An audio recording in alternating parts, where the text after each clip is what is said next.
Ang manugang ko, tinulak ako mula sa yate para nakawin ang 28 bilyon. Pag-uwi nila, naghihintay ako. Mayroon akong kakaibang regalo. Nagsimula ang lahat ng anyayahan ako ng sarili kong anak na si Roberto at ng manugang kong si Vanessa sa isang mamahaling yate. Akala ko ba, selebrasyon iyon para sa paggaling ko sa aking hip surgery? Pero ang totoo, iyon pala ang araw na pinlano nila ang aking kamatayan. Ang anak ko, ang dugo ko, ay walang pakialam. Hindi lang simpleng pagtataksil iyon. Isang malaking hiya ang ginawa nila sa akin. Ang sabi ni Vanessa, "Wala na kayong silbi, Mama. Walang utang na loob. Sa loob ng maraming taon, ako ang ilaw ng tahanan. Nag-ipon ako, nag-alaga. Binayaran ko ang kanilang pag-aaral, kasal, bahay, lahat. Pero sa kanila, isa na lang akong matandang madaling dayain. Ang gusto ko lang sana, maramdaman na may pakialam pa sila. Pero habang nasa yate, nakita ko si Vanessa, palihim akong kinukunan ng video. Ginagawa akong tanga para lang magmukhang may demensya. Sila ang nagbayad ng lahat, pero ako ang tingin nila ay isang walang silbi. Nang hilingin kong bumalik kami, doon nag-iba ang mukha ni Roberto. Lumabas ang katotohanan. Hindi na ako raw capable sa aking pera. Akala nila tapos na ang laro. Tinulak ako ni Vanessa sa tubig para kunin ang 28 bilyon. Pero hindi nila alam. Hindi ako namatay. May lihim na yaman akong iningatan. Mga impormasyong hindi nila nakita. Ang maliit na lola na inakala nilang patay, siya na ngayon ang mangangaso. Hindi ito matatapos hanggat hindi ko na ibabalik ang aking dangal. Kailangan nilang matuto ng leson. Ipakikita ko sa kanila ang tunay na katarungan. Gusto nilang mawala ako at walang boses? Babalik ako na mas malakas. Kung naramdaman mo na ring pinagtaksilan ka, like at share mo ang kwentong ito. At syempre, kwentuhan mo ako. Saan ka nanonood? I-comment mo ang iyong kwento. Sa loob ng mahabang panahon, ang pananaw ng kanluran, partikular ng Estados Unidos, sa China ay nakakulong sa isang luma at lipas na nakaisipan. Itinuring nila ang China bilang isang dambuhalang sweatshop. Isang bansa na mahusay lamang sa paggawa ng mga murang laruan, damit, at simpleng kagamitan sa bahay, ngunit walang kakayahang lumikha ng orihinal na teknolohiya. Ito ay isang estratehikong pagkakamali na ngayon ay pinagbabayaran ng Amerika. Ayon kay Richard Wolff at iba pang mga analista ng geopolitics, hindi napansin ng US na habang sila ay abala sa mga digmaan sa gitnang silangan at sa pagpapalaki ng kanilang sektor ng pananalapi, financialization, ang China ay tahimik ngunit determinadong nagbago ng anyo. Ang transformasyon ng China mula sa Made in China patungo sa Designed in China at ngayon ay Innovated in China ay isa sa pinakamahalagang pangyayari sa ika-21 siglo. Hindi na sila basta taga-kopya. Nagbuhos ang gobyerno ng Beijing ng trilyong dolyar sa edukasyon, partikular sa STEM, Science, Technology, Engineering, and Mathematics. Gumawa sila ng mga laboratorio, research centers, at high-tech zones na kasing ganda o higit pa sa Silicon Valley. Ang resulta ay nakakagulat. Sa kasalukuyan, ang China ang nangunguna sa mundo sa dami ng mga patent application at sila ay nasa unahan ng karera sa mga teknolohiyang magdidikta ng kinabukasan tulad ng 5G telecommunications, artificial intelligence, AI, quantum computing at biotechnology. Tingnan natin ang halimbawa ng Huawei. Ito ay isang kumpanya na naging simbolo ng teknolohikal na pag-angat ng China. Sa kabila ng pagiging target ng buong puwersa ng gobyerno ng US mula sa pagharang sa kanilang mga produkto, pag-aresto sa kanilang CFO, hanggang sa pagputol ng supply ng mga advanced chips, ang Huawei ay hindi namatay. Sa halip, nagulat ang mundo nang ilabas nila ang Mate 60 Pro, isang smartphone na gumagamit ng 7nm chip na gawang lokal sa China. Ito ay isang malinaw na sampal sa mukha ng mga pulisiya ng US na naglalayong pigilan ang pag-unlad ng semiconductor industry ng China. Pinatunayan nito na ang China ay may kakayahang mag-innovate kahit na sa ilalim ng matinding panggigipit, at ang kanilang ecosystem ay naging self-sufficient o may kakayahang tumayo sa sarili nitong mga paa. Sa ilalim ng Administrasyong Biden, ipinatupad ng US ang estratehiyang tinatawag na Small Yard, High Fence sa pamumuno ni National Security Advisor Jake Sullivan. Ang ideya ay simple. Limitahan ang pag-export ng mga pinakasensitibo at advanced na teknolohiya, ang small yard, sa China sa pamamagitan ng napakahigpit na mga restriksyon, ang high fence, habang pinapayagan ang normal na kalakalan sa ibang mga bagay. Ang pangunahing target nito ay ang mga advanced semiconductors o chips na ginagamit sa AI at supercomputing. Gayunpaman, maraming mga ekonomista at leader ng industriya ang nagsasabing ang estratehiyang ito ay nagiging kontraproduktibo, isang boomerang na bumabalik upang saktan ang mismong naghagis nito. Una, sa pamamagitan ng pagputol sa access ng China sa mga chips ng US tulad ng mula sa Nvidia, Intel at Qualcomm, tinanggalan ng Amerika ang sarili nitong mga kumpanya ng kanilang pinakamalaking merkado. Ang China ang pinakamalaking mamimili ng chips sa mundo.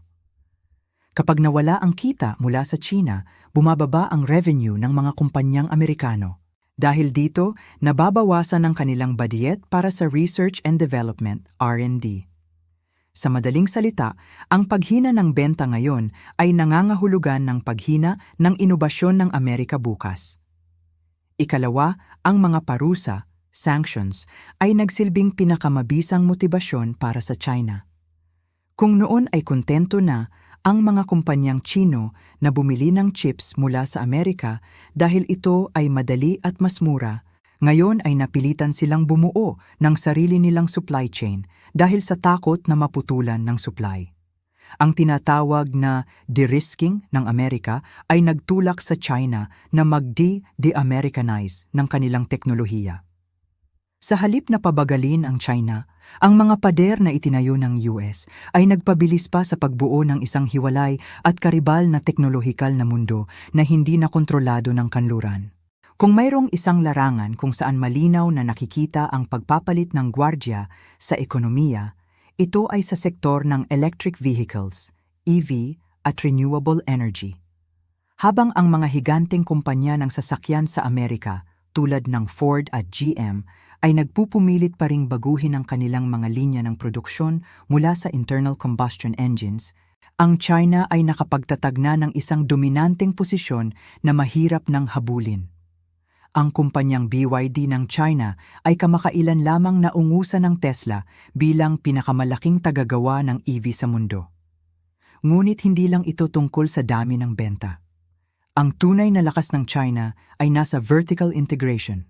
Kontrolado nila ang buong supply chain mula sa pagmimina ng lithium at cobalt sa pagpoproseso ng mga chemical na ito hanggang sa paggawa ng mga baterya na siyang pinakamahal na bahagi ng isang EV at pagbuo ng mismong sasakyan. Dahil dito, kaya nilang gumawa ng mga dekalidad na sasakyan sa presyong hindi kayang tapatan ng mga kumpanyang kanluranin. Bukod dito, ang China rin ang nangunguna sa teknolohiya ng baterya, partikular sa LFP, lithium iron phosphate, batteries na mas mura at mas ligtas. Habang ang US ay nagtatayo ng mga pader ng taripa upang harangan ang mga murang EV ng China at protektahan ang kanilang mga inefficient na kumpanya, ang China naman ay nag-e-export ng kanilang teknolohiya sa Global South, sa Southeast Asia, Latin America at Africa.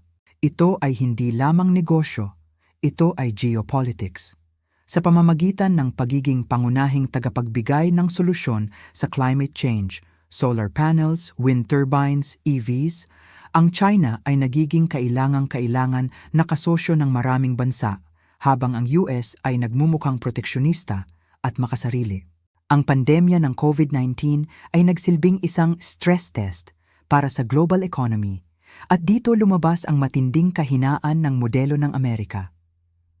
Ang just-in-time efficiency na ipinagmamalaki ng mga kumpanyang Amerikano ay naging sanhi ng kanilang pagbagsak nang maputol ang mga linya ng supply. Nakita natin ang mga walang laman na istante sa mga grocery store at mga pabrika ng sasakyan na tumigil sa operasyon dahil sa kakulangan ng maliliit na piyesa. Ipinakita nito na ang industrial na base ng Amerika ay hollowed out o hungkag na. Sa kabilang banda, ang China ay may tinatawag na red supply chain, isang kumpletong ecosystem ng produksyon sa loob ng kanilang bansa. Mula sa hilaw na materyales hanggang sa tapos na produkto, halos lahat ay matatagpuan sa loob ng kanilang teritoryo o sa mga kalapit na bansa sa Asia. Ang integrasyon na ito ay nagbibigay sa kanila ng bilis at flexibility na wala sa US. Kapag may bagong gadget na kailangang gawin, ang prototype ay magagawa sa Shenzhen sa loob ng ilang araw, samantalang aabutin ito ng ilang linggo o buwan sa ibang lugar. Sinusubukan ngayon ng US na ipatupad ang friendshoring, paglilipat ng pabrika sa mga kaalyadong bansa, o reshoring, pagbabalik ng pabrika sa US. Ngunit ayon kay Wolf, ito ay napakahirap gawin. Ang pagtatayo ng mga pabrika ay madali, ngunit ang paghahanap ng mga bihasang manggagawa, mga inhinyero at ang buong network ng mga suppliers na nawala na sa Amerika sa loob ng 40 taon ng neoliberalismo ay aabutin ng ilang dekada. Sa madaling salita, sa digmaang ito ng supply chain, ang China ay nakapwesto na ng matibay, habang ang US ay nagsisimula palang maghanap ng pundasyon. Sa loob ng mahabang panahon, ang mga desisyon sa ekonomiya ng mundo ay ginagawa sa loob ng mga eksklusibong silid ng G7, ang grupo ng 7 mayayamang bansa sa kanluran sa pamumuno ng US. Sila ang nagtatakda ng mga patakaran at ang iba pang bahagi ng mundo ay sumusunod lamang. Ngunit ang panahong iyon ay tapos na. Ang paglakas ng alyansang BRICS na orihinal na binubuo ng Brazil, Russia, India, China at South Africa ay nagmarka ng pagsisimula ng isang bagong multipolar world order. Kamakailan, ang BRICS ay lumawak at naging BRICS Plus sa pagsali ng mga higanteng enerhiya tulad ng Saudi Arabia, UAE at Iran, pati na rin ng Egypt at Ethiopia. Ito ay hindi lamang simboliko. Kinokontrol na ngayon ng grupong ito ang mas malaking bahagi ng global GDP. Ang New Development Bank ng BRICS ay nag-aalok ng pautang para sa infrastruktura ng walang kaakibat na panghihimasok sa politika o austerity measures na karaniwang hinihingi ng kanluran. Para sa maraming umuunlad na bansa, ito ay isang malaking ginhawa. Ang BRICS ay nagiging simbolo ng pagtutol sa hegemonya ng US. Ipinapakita nito na mayroong alternatibong landas sa pag-unlad na hindi nangangailangan ng pagluhod sa Washington. Ayon kay Wolf, ito ang pinakamalaking banta sa kapangyarihan ng US dahil tinatanggal nito ang kanilang monopolyo sa internasyonal na sistema.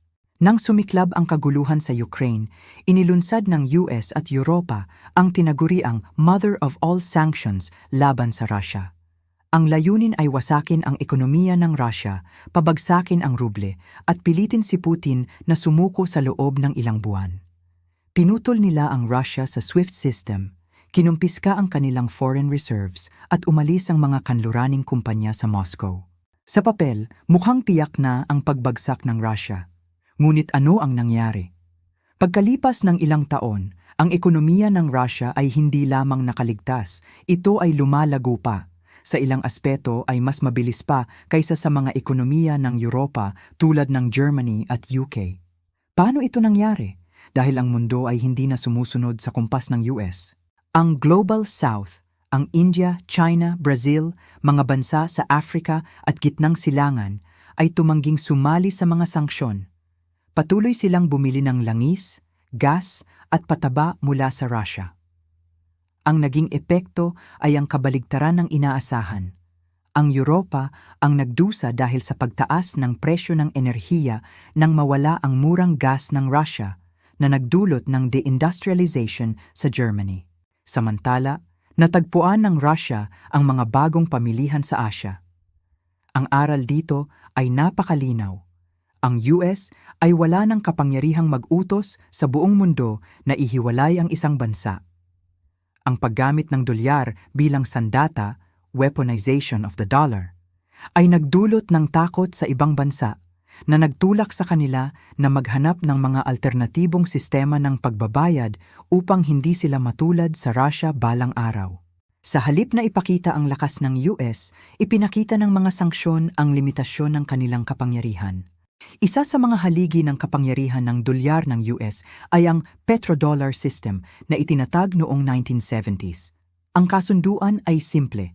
Nangako ang US na protektahan ang Saudi Arabia sa militar. At kapalit nito, ipagbibili ng Saudi Arabia ang kanilang langis gamit lamang ang US dollars. Tiniyak nito na ang bawat bansa sa mundo ay kailangang magkaroon ng dolyar upang makabili ng enerhiya na nagbigay sa US ng walang katapusang demand para sa kanilang pera. Ngunit ang kasunduang ito ay gumuguho na. Sa ilalim ni Crown Prince Mohammed bin Salman, ang Saudi Arabia ay nagsimulang magpakita ng kalayaan. Hayagan nilang sinabi na bukas sila sa pagbebenta ng langis gamit ang ibang pera tulad ng Chinese yuan. Ito ay isang direktang banta sa katatagan ng dolyar. Mas lalo pang naging malinaw ang pagkawala ng impluwensya ng US nang magkasundo ang matagal na magkaaway na Saudi Arabia at Iran. Ang nakakagulat, hindi ang US ang namagitan sa kasunduang ito kundi ang China. Ang larawan ng mga diplomat ng Saudi at Iran na nagkakamay sa Beijing ay isang makasaysayang sandali na nagpahiwatig ng pagtatapos ng dominasyon ng US sa gitnang silangan. Ipinapakita nito na ang mga bansa sa rehiyon ay hindi na tumitingin sa Washington bilang tanging tagapamagitan o tagagarantiya ng seguridad. Nakikita nila na ang US ay laging may dalang gulo at digmaan, habang ang China ay nag-aalok ng kalakalan at katatagan. Sa loob ng maraming dekada, ang relasyon ng US sa mga umuunlad na bansa sa Africa, Latin America at Southeast Asia ay madalas na paternalistiko. Ang US ay dumarating na may dalang mga sermon tungkol sa demokrasya, karapatang pantao, at mga neoliberal na pulisiya sa ekonomiya habang nagtatayo ng mga base militar. Sa kabilang banda, ang China ay dumarating na may dalang mga plano para sa mga tulay, tren, daungan at mga dam sa ilalim ng kanilang Belt and Road Initiative, BRI. Napagtanto ng Global South na hindi nila makakain ang mga sermon. Ang kailangan nila ay kalsada, kuryente at trabaho. Si Richard Wolff ay madalas na nagpapaliwanag na ang atraksyon ng modelo ng China ay hindi ideolohikal kundi pragmatiko. Nakikita ng mga bansang ito na ang China ay nakaahon mula sa kahirapan sa loob ng 40 taon at nais nilang gayahin ang tagumpay na iyon. Ang pagboto sa United Nations nitong mga nakaraang taon ay nagpapakita ng paghihiwalay ng US. Sa mga isyu tulad ng digmaan sa Gaza o mga sanksyon sa Cuba, madalas ay nakikitang nag-iisa ang US at Israel laban sa halos buong mundo. Ang moral leadership na dating ipinagmamalaki ng Amerika ay nabahira na ng dugo at hipokrisiya sa paningin ng Global South. Sila ay gising na at humihiling ng isang sistema kung saan ang kanilang boses ay naririnig at kung saan ang soberanya ay iginagalang, mga bagay na tila hindi na kayang ibigay ng tumatandang imperyo ng Amerika. Sa tuwing binubuksan natin ang balita tungkol sa ekonomiya ng Amerika, madalas nating naririnig na maganda ang takbo ng stock market o mababa ang unemployment rate. Ngunit ayon kay Richard Wolff, ang mga numerong ito ay isang malaking panlilinlang na nagtatago sa tunay na kalagayan ng karaniwang tao. Ang nasasaksihan natin ay isang klasikong K-shaped recovery. Ang itaas na bahagi ng letrang K ay kumakatawan sa 1%, ang mga may-ari ng korporasyon, mga bangkero sa Wall Street at mga tech billionaires. Para sa kanila, ang sistema ay gumagana ng perpekto. Ang kanilang yaman ay dumoble o trumiple pa nga noong panahon ng pandemya at sa mga sumunod na taon. Subalit para sa 99%, ang ibabang bahagi ng letrang K, ang direksyon ay pababa. Ang sahod ng karaniwang manggagawa, kung isa sa alang-alang ang implasyon, real wages, ay hindi tumaas ng makabuluhan mula pa noong dekada 70. Samantala, ang produktibidad ng mga manggagawa ay tumaas ng husto. Saan napunta ang labis na kita? Napunta ito lahat sa dibidendo ng mga shareholders at sa bonuses ng mga CEO. Ito ang tinatawag ni Wolff na legalized theft o legal na pagnanakaw ng surplus value mula sa mga lumilikha nito. Ang resulta ay ang halos tuluyang paglaho ng tanyag na American middle class. Ang gitnang uri na dating gulugod ng katatagan ng demokrasya ng Amerika ay nagiging isang endangered species. Karamihan sa mga Amerikano ngayon ay walang sapat na ipon upang tugunan ang isang $400 na emergency. Nabubuhay sila paycheck to paycheck. Isang sakit, aksidente, o pagkasira ng sasakyan na lang ang layo sa pagkabangkarote. Ang ganitong antas ng kawalan ng seguridad sa ekonomiya sa pinakamayamang bansa sa kasaysayan ng mundo ay isang moral na iskandalo at isang senyales ng malalim na sakit ng sistema. Isang malinaw na sintomas ng pagkawasak ng lipunan ay ang krisis sa pabahay. Ang pangarap na magkaroon ng sariling bahay, ang pundasyon ng American Dream, ay naging isang imposibleng panaginip para sa mga millennial at Gen Z. Ang presyo ng bahay ay tumaas ng hindi hamak na mas mabilis kaysa sa sahod. Ngunit hindi lang ito tungkol sa supply at demand. Ito ay tungkol sa financialization ng pabahay. Ang malalaking investment firms tulad ng BlackRock ay bumibili ng libu-libong mga bahay sa mga subdivision upang paupahan ng mga ito. Ginagawa nilang asset class ang isang pangunahing karapatang pantao. Ang resulta ay ang paglikha ng isang bansa ng mga permanent renters o mga taong habambuhay na mangungupahan na nagbabayad ng malaking porsyento ng kanilang kita sa mga Panginoong may lupa na mga korporasyon. Ito ay isang pagbabalik sa istruktura ng feudalismo kung saan ang iilan ang nagmamay-ari ng lupa at ang karamihan ay nagtatrabaho lamang upang may matirhan. Ang mas malala pa rito ay ang pagsabog ng populasyon ng mga homeless o walang tirahan. Sa mga lungsod tulad ng Los Angeles, San Francisco at New York, makikita ang mga tent cities na umaabot ng ilang kilometro. Ito ay hindi mga refugee camp sa isang bansang winasak ng digmaan. Ito ay mga komunidad sa gitna ng pinakaprogresibong mga lungsod ng Amerika. Ang makita ang mga veterano ng digmaan, mga pamilyang may trabaho, at mga matatanda na natutulog sa bangketa ay isang patunay na ang kontratang panlipunan, social contract, sa Amerika ay sira na. Ang sistema ay hindi na kayang ibigay ang pinakapayak na pangangailangan ng mga mamamayan nito. Ang pinakamadilim na indikasyon ng paghina ng Amerika ay ang pagbaba ng life expectancy o inaasahang haba ng buhay ng mga Amerikano. Sa isang maunlad na bansa, ang numerong ito ay dapat na patuloy na tumataas habang umuunlad ang medisina. Ngunit sa US, ito ay bumababa. Ang dahilan ay ang tinatawag ng mga sosyolohista na deaths of despair o mga kamatayan sanhi ng kawalan ng pag-asa. Labis na paggamit ng droga, overdose, alkoholismo at pagpapakamatay. Ang krisis sa opioid, partikular ang fentanyl, ay pumapatay ng higit sa 100,000 Amerikano bawat taon. Ito ay mas marami pa kaysa sa namatay na mga sundalong Amerikano sa Vietnam, Iraq at Afghanistan nang pinagsama-sama. Ayon kay Wolf, hindi ito basta isyu ng kriminalidad o personal na kahinaan. Ito ay isang istruktural na problema. Kapag tinanggal mo ang mga disenteng trabaho sa mga pabrika, dahil inilipat sa ibang bansa, winasak ang mga unyon at iniwan ang mga komunidad na walang kinabukasan, ang mga tao ay nawawalan ng saysay at dignidad. Baling sila sa droga upang manhid ang sakit ng kanilang realidad. Ang sistemang pangkalusugan ng Amerika na nakabase sa tubo, for-profit healthcare, ay lalo pang nagpapalala sa sitwasyon. Ang US ang tanging maunlad na bansa na walang universal healthcare. Ang pagkakasakit ay nangangahulugan ng pagkalubog sa utang. Milyon-milyong Amerikano ang natatakot tumawag ng ambulansya dahil sa gastos. Ang ganitong uri ng stress at takot ay unti-unting pumapatay sa mental at pisikal na kalusugan ng populasyon. Ang isang lipunang may sakit na adik sa gamot at malungkot ay hindi isang lipunang mananatiling superpower ng matagal. Sa kabila ng madilim na larawan, may liwanag na umuusbong mula sa mga bitak. Dahil sa matinding pressure, ang uring manggagawa sa Amerika ay nagsisimula ng lumaban pabalik.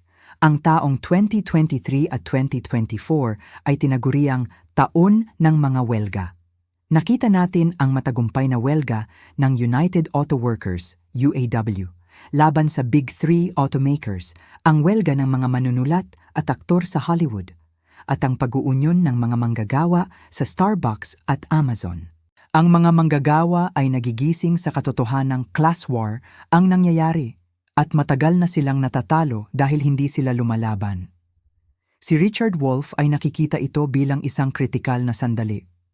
Ang kapitalismo ng Amerika ay umabot na sa yugto kung saan hindi na nito kayang suhulan ang mga manggagawa ng kaunting ginhawa upang manahimik. Napilitan ang mga kapitalista na pigain ng husto ang lakas paggawa upang mapanatili ang kanilang tubo, at ito ay nagtulak sa mga tao sa hangganan.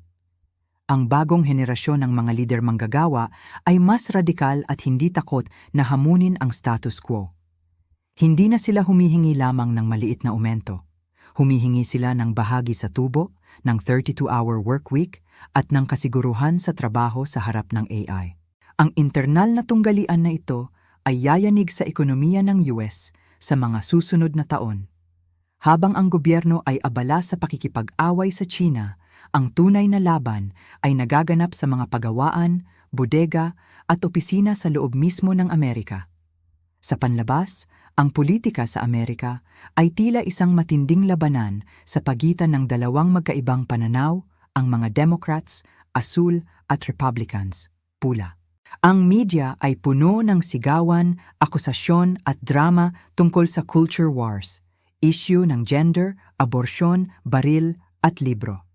Ngunit ayon sa pagsusuri ni Wolff, ang ingay na ito ay kadalasang nagsisilbing smokescreen o pantakip upang ilihis ang atensyon ng publiko mula sa mga tunay na isyu sa ekonomiya.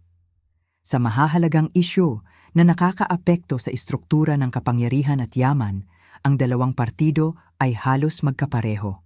Pareho silang sumusuporta sa walang katapusang digmaan at pagpapalaki ng badyet ng militar. Pareho silang pinupunduhan ng Wall Street at malalaking korporasyon. Pareho silang takot na hamunin ang kapangyarihan ng mga bangko at ng Big Pharma. Ito ang tinatawag na uniparty system na nagbabalat kayo bilang dalawang partido. Ang polarisasyon ay isang estratehiya. Sa pamamagitan ng paghahati sa mga mamamayan batay sa lahi, relihiyon o kultura, napipigilan ng mga elitista ang pagkakaisa ng uring manggagawa, working class solidarity. Ang isang puting manggagawa sa West Virginia at isang itim na manggagawa sa Detroit ay may parehong problema: mababang sahod, mahal na gamot at kawalan ng trabaho. Ngunit tinuturuan silang kamuhian ang isa't isa sa halip na ang sistemang nanamantala sa kanila. Ang politika ay naging isang team sport kung saan ang layunin ay talunin ang kabila, hindi ang mapabuti ang buhay ng lahat. Bakit tila hindi nakikinig ang gobyerno ng US sa kagustuhan ng karamihan? Ang sagot ay simple. Hindi ang mga botante ang kanilang boss, kundi ang mga donors. Ang desisyon ng Korte Suprema sa kaso ng Citizens United ay nagbigay daan sa walang limitasyong pagbuhos ng pera ng mga korporasyon sa eleksyon.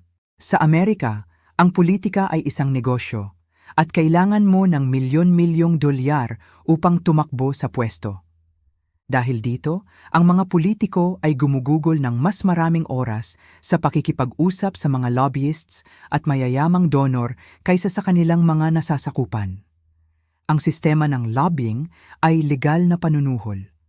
Ang mga kumpanya ng gamot, langis, at armas ay nagsusulat mismo ng mga batas na ipinapasa ng Kongreso. Ito ang dahilan kung bakit hindi maipasa ang batas para sa murang gamot kahit na 84% ng mga Amerikano ang may gusto nito. Ito ang dahilan kung bakit patuloy ang mga digmaan kahit na pagod na ang bayan. Ang korupsyon na ito ay hindi nagaganap sa ilalim ng mesa. Ito ay ginagawa ng hayagan. Ang revolving door sa pagitan ng gobyerno at korporasyon ay umiikot ng mabilis. Ang isang general ay magreretiro at magiging consultant ng isang defense contractor. Ang isang regulator ng bangko ay magiging empleyado ng bangkong kanyang binabantayan dati. Ang sistemang ito ay lumikha ng isang oligarkiya, hindi demokrasya. Ang gobyerno ay naging instrumento ng pagpapayaman ng iilan sa halip na tagapagtanggol ng kapakanan ng lahat.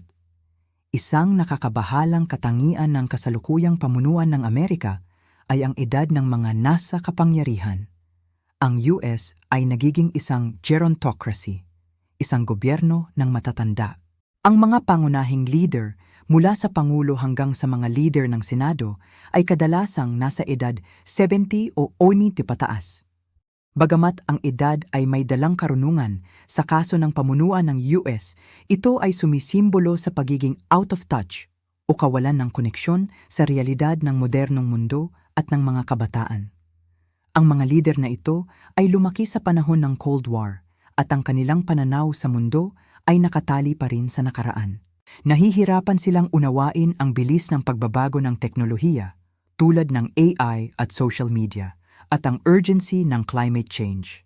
Ang pananatili nila sa kapangyarihan ay nagpapakita ng kakulangan ng fresh blood at bagong ideya sa sistema.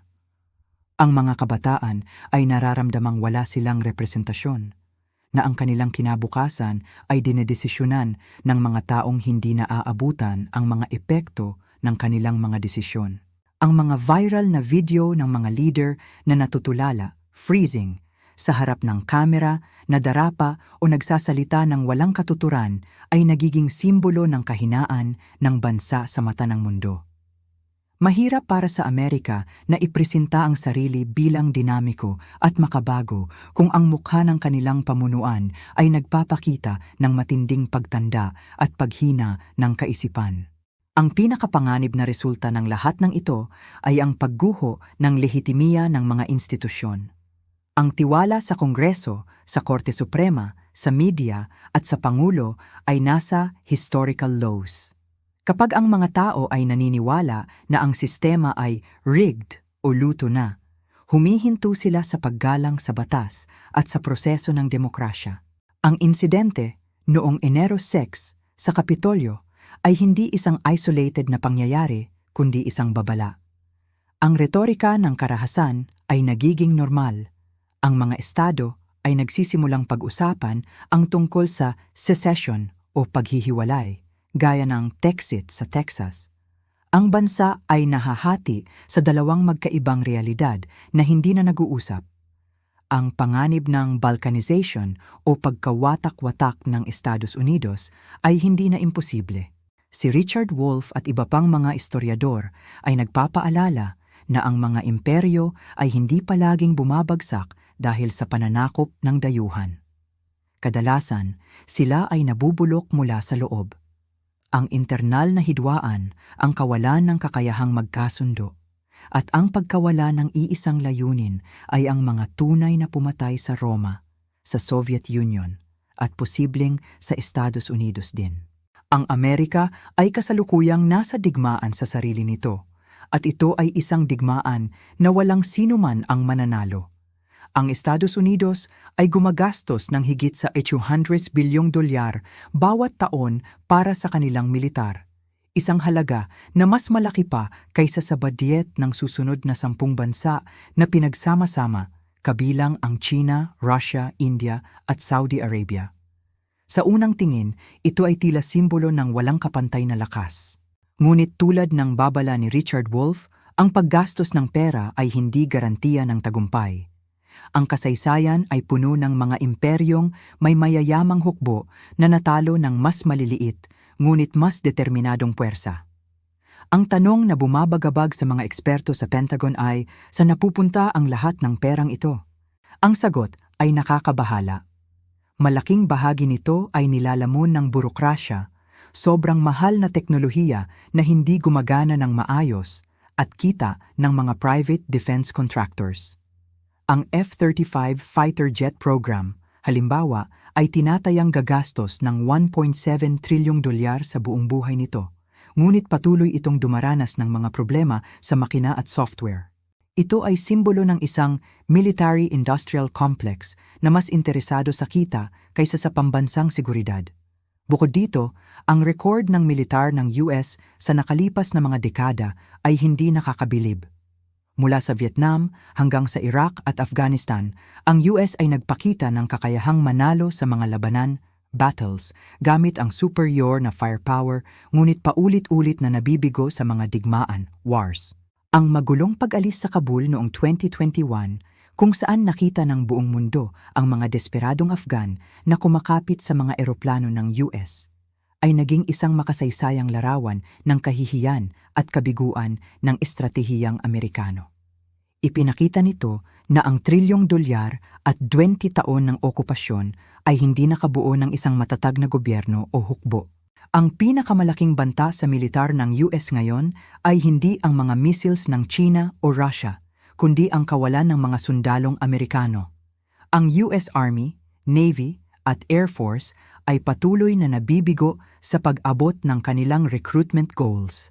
Ayon sa mga ulat, ito ang pinakamatinding krisis sa recruitment mula nang itigil ang draft noong 1973. Bakit ayaw na ng mga kabataang Amerikano na maglingkod? Ang mga dahilan ay malalim at kultural. Una, ang tinatawag na Gen Z ay nawalan ng tiwala sa mga institusyon.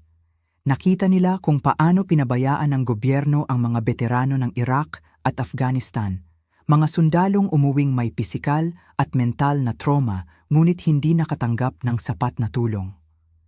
Bakit sila magsasakripisyo para sa mga digmaan na sa tingin nila ay walang katuturan at para lamang sa interes ng langis at korporasyon? Ikalawa, mayroong problema sa kalusugan ng populasyon. Isang nakakagulat na estadistika ang nagsasabing higit sa 70% ng mga kabataang Amerikano, edad 17 to 24, ay hindi kwalipikadong sumali sa militar dahil sa labis na katabaan, obesity, paggamit ng droga, kakulangan sa edukasyon o mga record ng krimen. Ito ay isang direktang refleksyon ng paghina ng lipunang Amerikano na tinalakay natin sa mga nakaraang kabanata. Ang isang bansang hindi malusog ay hindi makakapagpanatili ng isang malakas na hukbo. Napipilitan ngayon ang militar na ibaba ang kanilang mga pamantayan at mag-alok ng malalaking bonuses, ngunit kahit ito ay hindi sapat. Ang digmaan sa Ukraine ay nagsilbing isang wake-up call para sa industrial na kapasidad ng US. Sa pagnanais na tulungan ang Ukraine, ipinadala ng US ang malaking bahagi ng kanilang inventaryo ng mga bala, artilerya at missiles. Ang resulta? Naubos ang stockpile ng Amerika sa bilis na hindi inaasahan. Natuklasan ng Pentagon na ang kanilang Defense Industrial Base ay lumana at mabagal. Ang mga pabrika ay hindi kayang gumawa ng mga bala ng kasing bilis ng paggamit nito sa isang modernong digmaan. Aabuti ng ilang taon bago mapalitan ang mga naipadala sa Ukraine. Ito ay isang seryosong kahinaan. Kung magkaroon ng direktang digmaan laban sa isang malakas na bansa tulad ng China sa Taiwan Strait, ang US ay maaaring maubusan ng mga precision-guided munitions sa loob lamang ng ilang araw o linggo. Sa kabilang banda, ang China ay mayroong napakalawak na kapasidad sa pagmamanupaktura. Sa isang mahabang digmaan ng attrition o paligsahan sa paramihan ng magagawang kagamitan, ang bansa na may pinakamalakas na mga pabrika ang nananalo.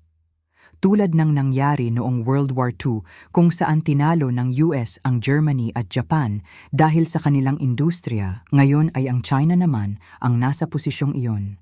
Ang US ay naging isang ekonomiya ng serbisyo at pinansyal at nakalimutan nila na ang digmaan ay nangangailangan ng bakal, kemikal at mga pabrika. Sa loob ng mahabang panahon, umasa ang US sa kanilang teknolohikal na kalamangan. Ngunit ang agwat ay sumasara na at sa ilang larangan, naungusan na sila. Ang pinakakapansin-pansin ay ang larangan ng hypersonic missiles, mga misil na lumilipad ng 5 beses na mas mabilis sa tunog at kayang magmaniobra kaya imposibleng harangin ng kasalukuyang defense systems. Inamin ng matataas na opisyal ng US na ang Russia at China ay nauuna sa teknolohiyang ito. Ang Russia ay matagumpay na gumamit ng hypersonic missiles sa Ukraine, habang ang China ay may kakayahang tamaan ang mga aircraft carriers ng US sa Pasipiko gamit ang kanilang mga hypersonic weapons. Ginagawa nitong obsolete o lipas na ang mga dambuhalang barkong pandigma ng Amerika na nagkakahalaga ng bilyon-bilyong dolyar. Sila ay nagiging malalaking target na lamang sa gitna ng karagatan. Bukod dito, sa larangan ng artificial intelligence, AI warfare, drone swarms, at cyber warfare, ang China ay mabilis na humahabol. Ang doktrina ng militar ng US na nakabase sa shock and awe, gamit ang mamahaling kagamitan ay hinahamon ng asymmetric warfare gamit ang mura ngunit matatalinong drones. Ang pagmamalaki at kawalan ng kakayahang mag-adapt sa bagong realidad ng digmaan ay maaring maging sanhi ng isang sakuna para sa militar ng US sa hinaharap. Dati, ang pinakamalakas na sandata ng Amerika ay hindi ang kanilang mga baril, kundi ang kanilang kultura. Ang Hollywood, musika, at American way of life ay hinahangaan sa buong mundo. Ang mga pelikula tulad ng Top Gun or Rocky ay nagpalaganap ng imahe ng Amerika bilang bayani, malakas, at puno ng pag-asa. Ito ang tinatawag na soft power, ang kakayahang akitin ang iba na gustuhin ang gusto mo. Ngunit sa mga nakaraang taon, ang magic ng Hollywood ay tila naglalaho. Ang mga pelikula ay nagiging paulit-ulit na lamang, mga sequels at remakes, at puno ng pilit na mensaheyang politikal. Sa halip na magkwento ng mga universal na istorya ng pag-asa at kabayanihan na nakaka-relate ang lahat, ang Hollywood ay naging echo chamber ng mga elitistang liberal sa California. Maraming manonood sa buong mundo at maging sa loob ng Amerika ang tumatalikod na sa Hollywood dahil sa tinatawag na woke agenda. Nararamdaman nila na sinisermunan sila sa halip na aliwin. Ang mga box office flops ng malalaking prangkisa tulad ng Disney at Marvel ay senyales na ang audience ay nagsawa na. Kasabay nito, ang pag-angat ng K-wave, Korean movies at music, anime ng Japan, at mga palabas mula sa ibang bansa sa Netflix ay nagpapakita na ang mundo ay hindi na nakadepende sa Amerika para sa kanilang entertainment. Ang monopolyo ng US sa pandaigdigang imahinasyon ay tapos na. Ang pinakamatinding labanan sa Amerika ngayon ay hindi sa Kongreso kundi sa mga paaralan at aklatan. Ang tinatawag na culture wars ay humati sa bansa sa dalawang tribo na magkaaway.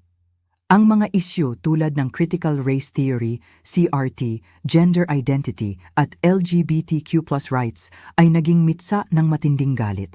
Sa isang banda, ang mga progresibo ay nagnanais na baguhin ang kurikulum upang ituro ang kasaysayan ng pang-aapi at diskriminasyon sa US.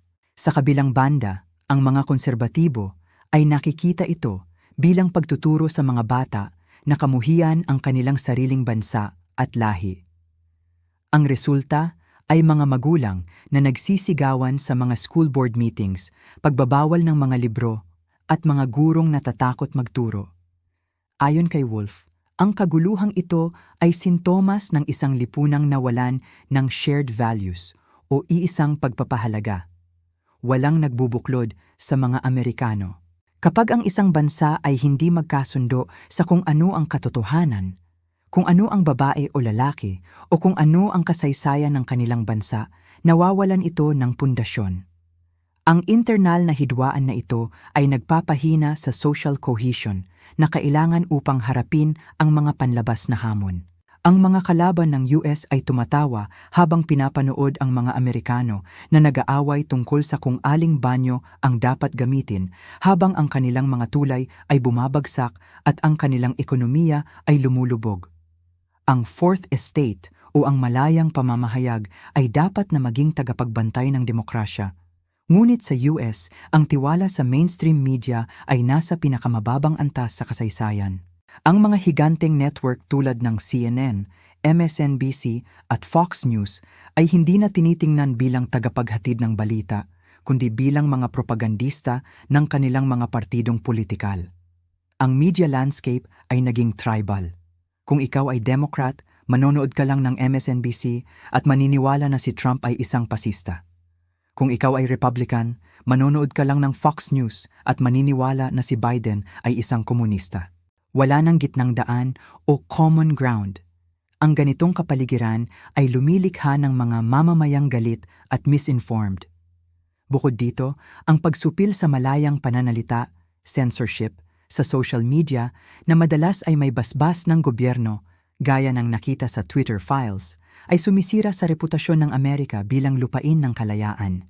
Kapag ang US ay nagtuturo sa ibang bansa tungkol sa kalayaan sa pamamahayag habang inuusig si Julian Assange o pinipilit ibenta ang TikTok, ito ay nagmumukhang hipokrisya. Ang kapangyarihan ng US na impluwensyahan ang opinyon ng mundo ay humihina dahil hindi na sila pinaniniwalaan. Sa huli, ang lahat ng ito ay bumabagsak sa isang eksistensyal na katanungan. Ano ang ibig sabihin ng pagiging Amerikano sa ika-21 siglo? Noong nakaraan, ang sagot ay madali: kalayaan, demokrasya at oportunidad. Ngunit ngayon, ang mga salitang ito ay tila hungkag na. Para sa maraming kabataan, ang kasaysayan ng Amerika ay hindi kwento ng tagumpay, kundi kwento ng kolonyalismo, pang-aalipin at imperialismo. Ang pagkawala ng national pride o pagmamalaki sa bayan ay nakakabahala. Sa mga survey, pababa ng pababa ang bilang ng mga Amerikano na nagsasabing proud sila sa kanilang bansa. Kapag ang mga mamamayan ay hindi na naniniwala sa mito ng kanilang nasyon, ang nasyon na iyon ay nasa panganib. Ang social contract ay nasisira. Ang mga tao ay nagiging individualistiko, makasarili at walang pakialam sa kabutihang panlahat. Ito ang kultural na kapaligiran ng isang imperyong nasa takipsilim. Tulad ng Roma bago bumagsak, ang luho, dekadensya at kawalan ng moral na direksyon ay nangingibabaw, habang ang mga barbaro ay nasa pintuan na. Sa tuwing may banta ng krisis sa ekonomiya, madalas nating marinig ang terminong soft landing mula sa mga opisyal ng Federal Reserve, Fed, at mga politiko. Ito ang senaryo kung saan magagawa nilang pababain ang implasyon nang hindi nagdudulot ng malalang resesyon o malawakang kawalan ng trabaho. Ito ang Goldilocks scenario. Hindi masyadong mainit, hindi masyadong malamig, tama lang. Ngunit ayon kay Richard Wolff, ang kasaysayan ay hindi pabor sa ganitong optimismo. Sa halos lahat ng pagkakataon na sinubukan ng Fed na higpitan ang supply ng pera, tulad ng ginagawa nila ngayon sa pamamagitan ng pagtataas ng interes, ang resulta ay laging isang hard landing o masakit na pagbagsak.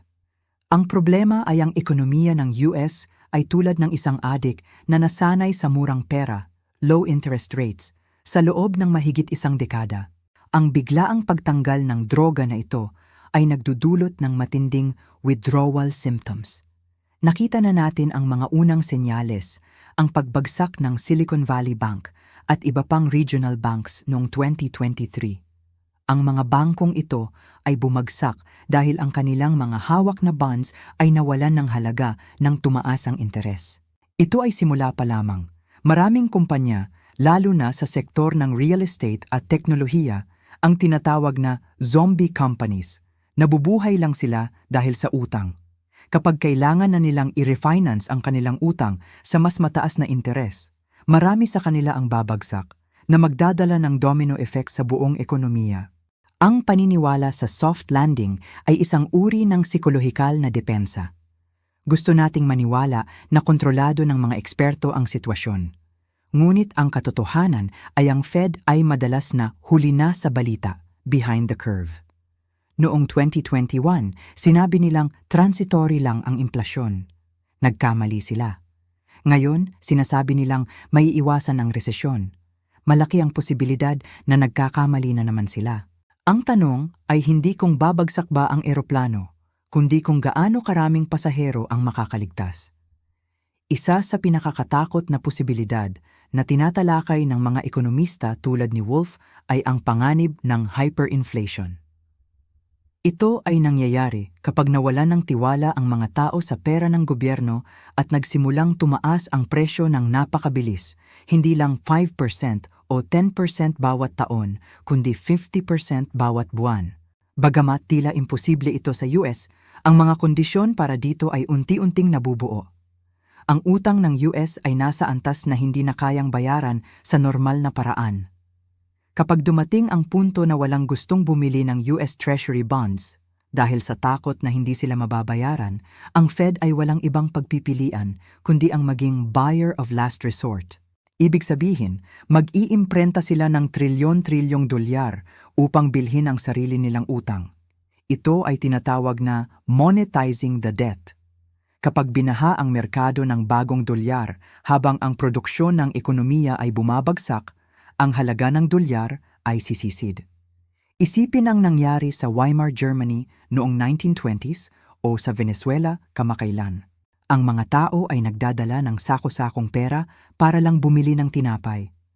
Sa kaso ng US, dahil ang dolyar ay global currency, ang epekto nito ay mararamdaman sa buong mundo. Ang mga import ay magiging napakamahal. Ang ipon ng mga retirado na nakatago sa bangko ay mawawalan ng halaga sa loob ng ilang linggo. Ito ang senaryo kung saan ang fiat currency system na nagsimula noong 1971 ay tuluyang guguho. Bilang tugon sa krisis ng dolyar at pag-angat ng cryptocurrencies, ang gobyerno ng US at marami pang ibang bansa ay nagmamadaling bumuo ng kanilang sariling digital na pera, ang CBDC o Central Bank Digital Currency. Ibebenta nila ito sa publiko bilang isang makabago, mabilis at ligtas na paraan ng transaksyon. Maaari pa nilang gamitin ang susunod na krisis bilang dahilan upang ipatupad ito. Halimbawa, sa pamamagitan ng pagpapadala ng stimulus checks diretso sa digital wallet ng bawat mamamayan. Ngunit nagbabala si Wolf at mga tagapagtaguyod ng privacy na ang CBDC ay maaaring maging pinakamalakas na instrumento ng kontrol sa kasaysayan ng tao. Hindi tulad ng cash na anonymous, ang bawat transaksyon sa CBDC ay nakikita at nare-record ng gobyerno. Maaari itong lagyan ng programmable features. Halimbawa, maaari nilang itakda na ang iyong pera ay may expiration date upang pilitin kang gastusin ito agad. O kaya naman, kung hindi ka sumunod sa ilang patakaran ng gobyerno, tulad ng hindi pagpapabakuna o paglahok sa protesta, maaari nilang i-freeze ang iyong account sa isang click lang. Ang CBDC ay magbibigay sa gobyerno ng kapangyarihang kontrolin ang ekonomiya sa micro-level. Ito ay isang hakbang patungo sa isang surveillance state kung saan ang kalayaan sa pananalapi ay ganap na mawawala. Sa halip na ayusin ang mga fundamental na problema ng ekonomiya, ang CBDC ay gagamitin upang higpitan ng kontrol sa populasyon habang ang lumang sistema ay bumabagsak. Kahit ano pa ang mangyari sa loob ng US, ang takbo ng kasaysayan ay malinaw na papunta sa isang multipolar world. Ang panahon ng Pax Americana, kung saan ang US ang nag-iisang pulis ng mundo, ay tapos na. Sa hinaharap, makikita natin ang paghahati ng mundo sa iba't ibang blok ng kapangyarihan. Sa Asia, ang China ang magiging sentro ng ekonomiya kasama ang mga kasosyo nito sa ASEAN at Central Asia. Sa Eurasia, ang Russia at India ay magkakaroon ng sarili nilang sphere of influence. Ang Europa ay maaaring mapilitang pumili sa pagitan ng pagiging basalyo ng US o pagiging independenteng manlalaro. Ang dolyar ay hindi na magiging nag-iisang hari. Sa halip, magkakaroon tayo ng basket of currencies kung saan ang yuan, rupee, ruble at gold ay may kani-kaniyang papel sa kalakalan. Para sa maraming bansa, ito ay isang magandang balita. Mas maraming pagpipilian, mas maganda ang kompetisyon. Hindi na sila mapipilitang sumunod sa dikta ng Washington. Ngunit para sa US, ito ay isang masakit na pagsasaayos. Kailangan nilang matutunang makipag-usap bilang kapantay, hindi bilang Panginoon. Ang mga bansang matututong mag-navigate sa bagong multipolar na realidad na ito nang may diplomasya at pragmatismo ang siyang uunlad. Ang mga bansang kakapit sa lumang sistema ay maiiwan. Sa harap ng mga babalang tinalakay natin, ang pinakamahalagang tanong ay, paano ko mapoprotektahan ang aking pamilya? Ang unang payo ni Richard Wolff at iba pang eksperto sa pananalapi ay bawasan ang exposure sa tradisyonal na sistema ng pagbabangko at sa dolyar. Hindi ito nangangahulugang ilabas mo lahat ng pera mo bukas, kundi magkaroon ka ng insurance policy. Ang pag-iimbak ng pisikal na ginto at pilak ay isang subok na paraan ng pagprotekta sa yaman sa loob ng libu-libong taon. Ang ginto ay hindi pwedeng i-print ng gobyerno at wala itong counterparty risk. Hindi ito malulugi tulad ng kumpanya.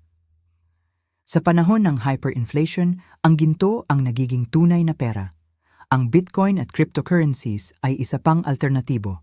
Bagamat pabago-bago ang presyo, ang Bitcoin ay dinisenyo upang maging anti-inflationary dahil limitado lang ang supply nito, 21 milyon lamang. Ito ay isang digital gold na hindi kayang kontrolin o kumpiskahin ng gobyerno ng madalian kung ito ay nasa self-custody wallet. Ang pag-aaral kung paano gamitin ang crypto ay isang mahalagang kasanayan sa hinaharap. Gayon din, bawasan ang utang. Sa panahon ng mataas na interes, ang utang ay isang kadena na hihila sa iyo pababa. Bayaran ang credit cards at sikaping maging debt-free hanggat maaari. Ang pagiging malaya sa utang ay nagbibigay sa iyo ng flexibility at kapayapaan ng isip kapag dumating ang bagyo.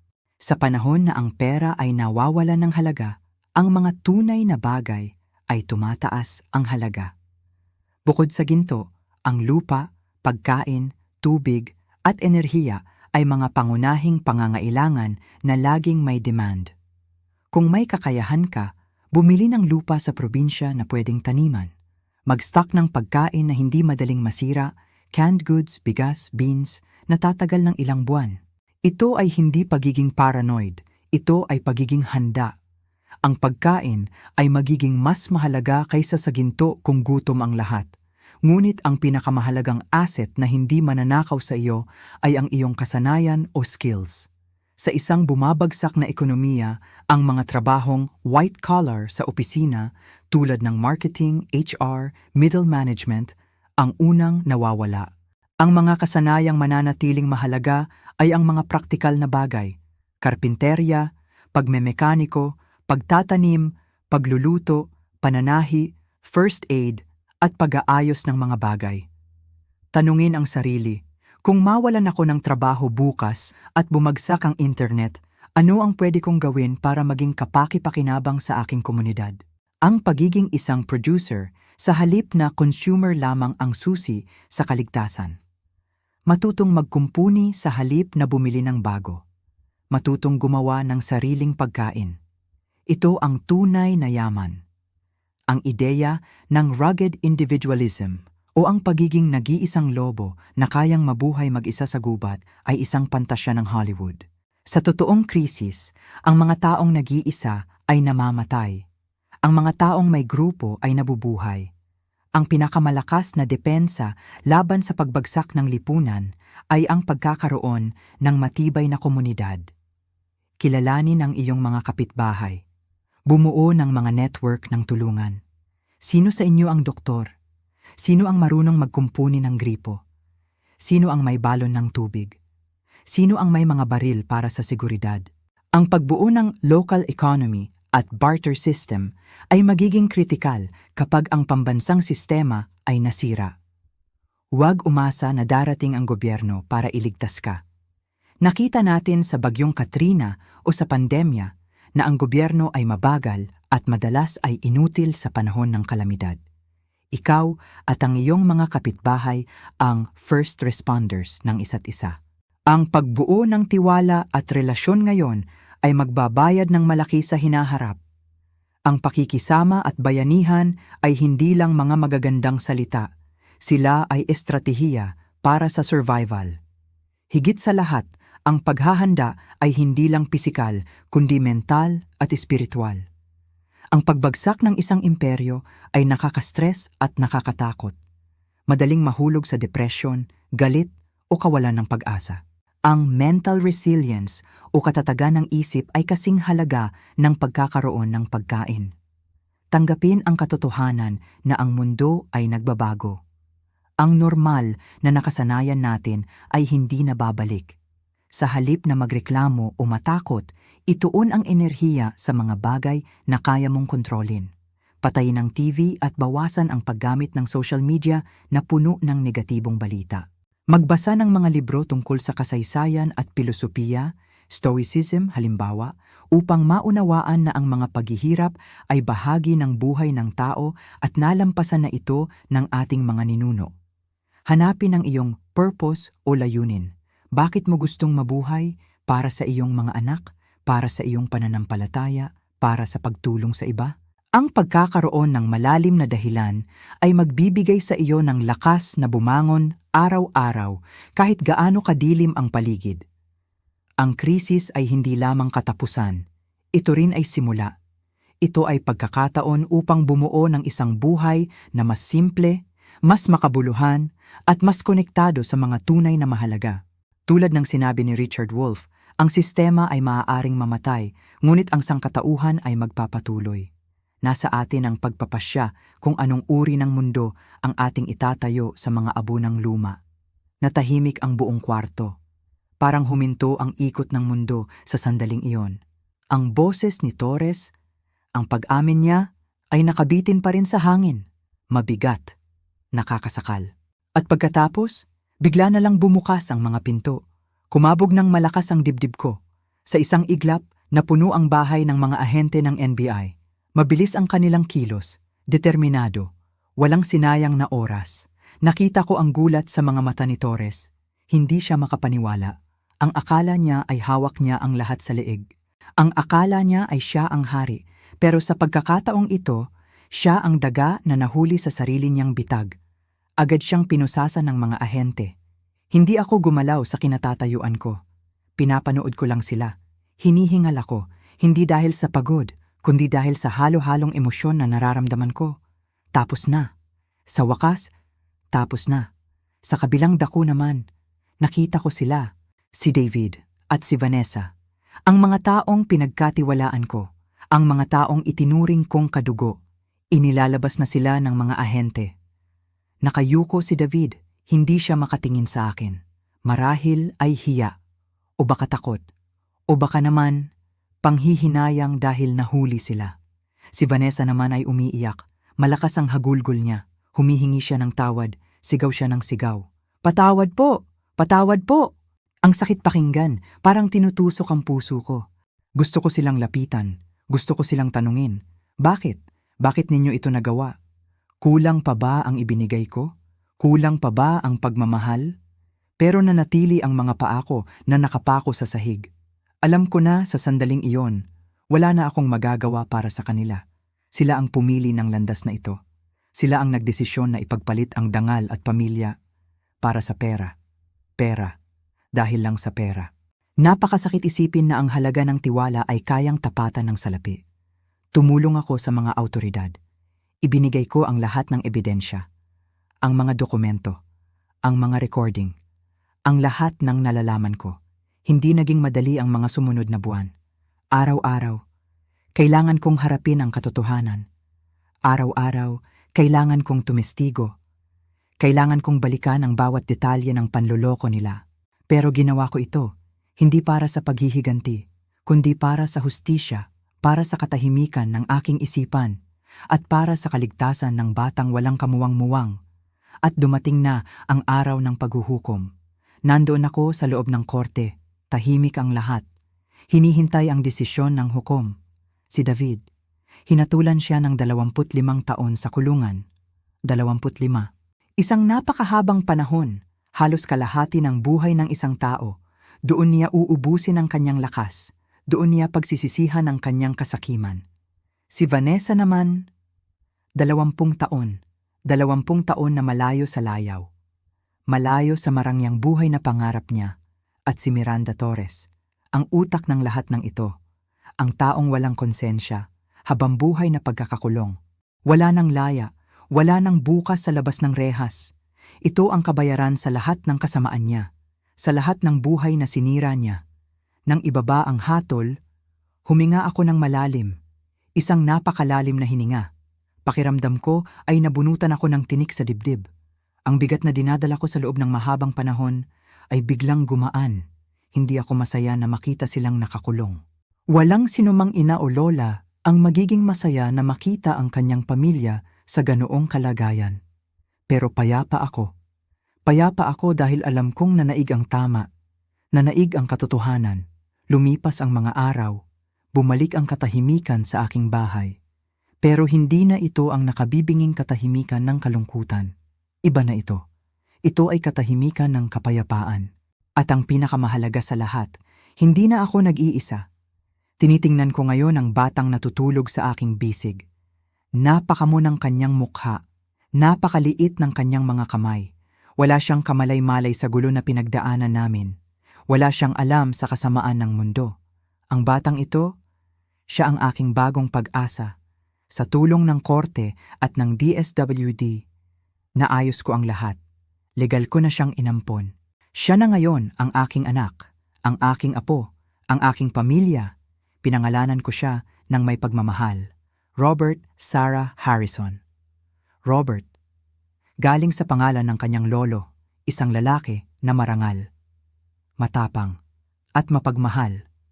Gusto ko na lumaki ang batang ito na taglay ang katangian ng kanyang lolo. Gusto ko na maging matatag siya tulad ni Robert. Sarah, galing naman sa pangalan ng kanyang tunay na ina. Isang babae na naging biktima ng pagkakataon. Pero minahal ko rin na parang tunay na anak. Sa pamamagitan ng pangalang ito, mananatiling buhay ang alaala ni Sarah. Hindi siya makakalimutan. Habang hiniheli ko si Robert Sarah, napapaisip ako. Marami akong natutunan sa paglalakbay na ito. Marami akong napagtanto tungkol sa buhay.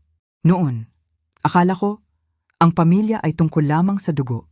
Akala ko, kapag kadugo mo, hinding-hindi ka sasaktan. Hinding-hindi ka lolokohin. Pero nagkamali ako. Nakita ko kung paano ako trinato ni na David at Vanessa. Sila nakadugo ko. Sila na pinalaki ko. Sa kabilang banda, nakita ko ang kabutihan ng mga taong hindi ko naman kaano-ano. Mga estranghero na tumulong sa akin. Mga kaibigan na hindi ako iniwan. Kaya ngayon, alam ko na ang totoo. Ang pamilya ay hindi nasusukat sa dugo. Hindi ito nasusukat sa apelyido. Ang pamilya ay isang pagpili, isang desisyon. Pinipili nating mahalin ang isang tao. Pinipili nating alagaan sila. Pinipili nating maging tapat sa kanila. Kahit sa pinakamahihirap na panahon, si Robert Sarah, hindi ko siya kadugo. Wala akong dugong nananalaytay sa kanya. Pero siya ang aking pamilya. Dahil pinili ko siyang mahalin at alam ko na balang araw, pipiliin din niya akong mahalin. Hindi bilang isang obligasyon, hindi dahil sa utang na loob, kundi dahil sa tunay na pagmamahal. Tumingin ako sa labas ng bintana. Palubog na ang araw. Kulay kahel at lila ang langit. Napakaganda, napakatahimik. Dati, natatakot ako sa paglubog ng araw. Kasi ang ibig sabihin nito, mag-isa na naman ako sa gabi. Pero ngayon, hindi na. May kasama na ako. May liwanag na sa loob ng bahay ko. Niyakap ko ng mahigpit si Robert Sarah. Naamoy ko ang bango ng sanggol. Ang bango ng bagong simula. Nagdasal ako ng pasasalamat sa Diyos. Salamat dahil binigyan niyo ako ng lakas. Salamat dahil hindi niyo ako pinabayaan noong mga panahong lugmok na lugmok ako. Salamat sa hustisya at higit sa lahat, salamat sa biyaya ng isang bagong pamilya. Wala na ang galit sa puso ko. Wala na ang pait. Ang natitira na lang ay pag-asa. Pag-asa para sa kinabukasan ni Robert Sarah. Sisiguraduhin ko na lalaki siya ng may takot sa Diyos. Lalaki siya na may respeto sa kapwa. At lalaki siya na alam ang halaga ng katotohanan. Hindi ko hahayaan na matulad siya sa mga taong nasilaw sa pera. Tuturuan ko siya na ang pinakamahalagang yaman sa mundo ay hindi ginto, hindi lupa at hindi salapi. Ang tunay na yaman ay ang malinis na konsensya, ang payapang pagtulog sa gabi, at ang pagmamahal ng mga taong tunay na nagpapahalaga sa iyo. Napangiti ako. Magaan na ang pakiramdam ko. Handa na akong harapin ang bukas. Handa na akong magsimula muli. Ako at si Robert Sarah, kami ang bagong pamilya. Isang pamilyang binuo hindi ng dugo, kundi ng pagpili at ng pagmamahal. At iyon ang pinakamagandang uri ng pamilya sa lahat. Isinandal ko ang aking ulo sa upuan. Ipinikit ko ang aking mga mata habang dinadama ang presko na hangin.